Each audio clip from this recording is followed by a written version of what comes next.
Biglang bumalandra sa mga motorista sa NLEX of Viaduct southbound ang dalawang kabaong kagabi. Ang isang SUV na galing sa Baguio at may sakay na pamilya. Tinamaan pa ng nalaglag na kabaong pero naiwasan ko po yung mga kabaong. Pero nangyari yung kabaong may mga laman po siya na mga papel or what na nilalagay sa loob. Siguro po yun po yung tumama sa aking bumper sa Charclay.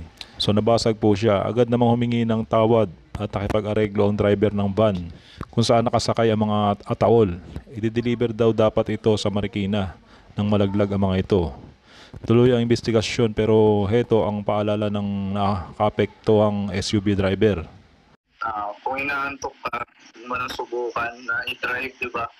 Yun nga po, kung magdadrive ka, kailangan mentally alert ka sa mga nangyayari sa paligid.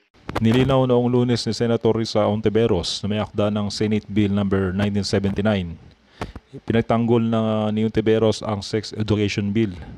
Nilinaw ni Senator Risa Ontiveros, tagapangulo ng isa sa mga komite na naganda ng Senate Bill No. 1979 na hindi binanggit sa panukalang batas ang masturbation, different sexualities.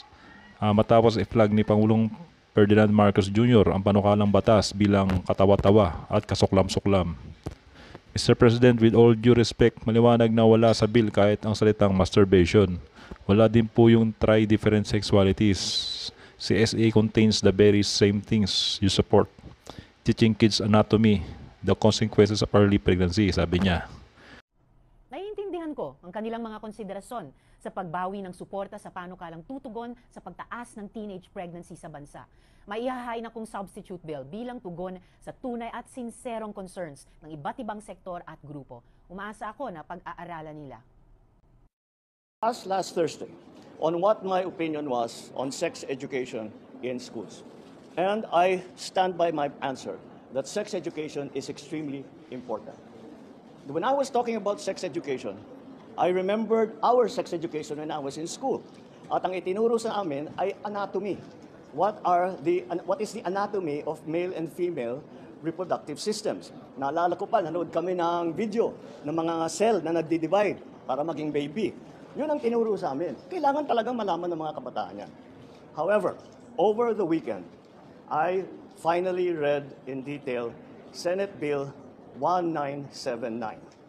And I was shocked and I was appalled by some of the elements of that.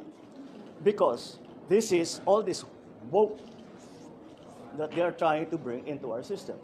You will teach four-year-olds how to masturbate. That every child has the right to try different sexualities. This is ridiculous. It is abhorrent. It is a travesty of what sex education should be to the children. What about the parents? Wala na silang karapatan na silang mag-decide kung ano at kailan tuturuan yung bata. I'm a parent and I'm a grandparent. So I feel very strongly about this. So let me be very, very clear. I still believe that sex education, in terms of teaching kids the anatomy of the reproductive systems of male and females, is extremely important. The consequences of early pregnancy, the prevalence of HIV, kailangan ituro lahat yan para alam ng mga kabataan. Pero yung mga sinama nila na mga woke na absurdities are abhorrent to me. And I'm already guaranteeing, hindi pa napasa ito, pero if this bill is passed in that form, I guarantee you, all parents, teachers, and children, I will immediately veto it. Thank you. Thank you, Mr. President.